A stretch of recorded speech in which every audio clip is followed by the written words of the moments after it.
بله ورځ په اسلام آباد کې کانفرنس دی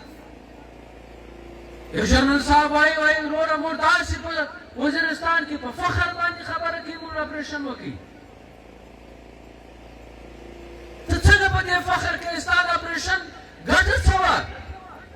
په فخر باندې وایي موږ ګرده خلک ټینټو ته واستول موږ هر څه ونړول ته په دې تاوان خبرې کوې خبردار 50 کاله پښتون په دې علاقه کې دا پښتون په شا بوتلی یو نسل تا زموږ تباه کوي په دې ته څه فخر کوې اعتصاب غواړي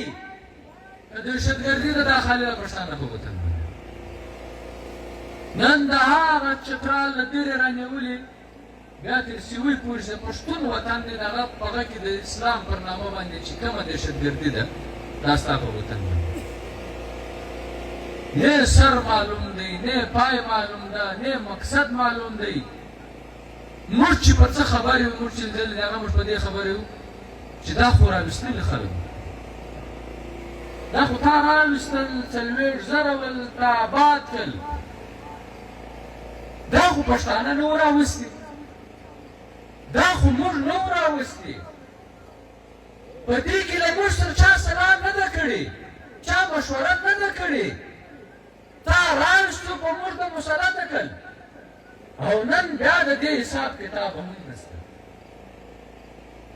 بیا چې موږ د دهشتګردۍ د راتللو مخالفت کولی نو هم یې موږ ولو و چې بیا د دې په خلاف اپریشن خبره کوي بیا وایي چې موږ به د ګرد وطن بلډوزر پورتر کړو هغه به څنګه یې کوې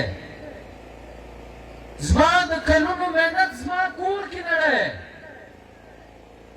زما سړک چې په هغه باندې زما اربونو روپۍ تللې دا کې ختموې زما انفراسټرکچر اسپتال سکول دا کې تباه کوې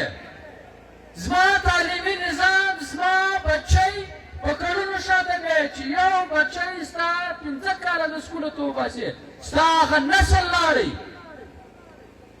ستا پوره نسل ستا 50 کاله دا له منځه ووتل ته 15 کاله په یو علاقه باندې اپریشن وکړه دا علاقه د تعلیم لرې کړه ساده خبره یې راخیستې ده بس داسې وایي موږ به اپریشن وکړو د زور خبره یې راخیستې ده یوار حساب خو راسره وکړه حساب خو راسره وکړه چې دا تا په ما مسلطه کړی یوار د خپل ځان احتساب وکړه یو وار اپریشن نه دی دوه واره نه دی درې واره نه دی څلور واره نه دی هره دویمه ورځ اپریشن دی ستا په اپریشن کې زموږ تر ټولو زیات تاوان شوی دی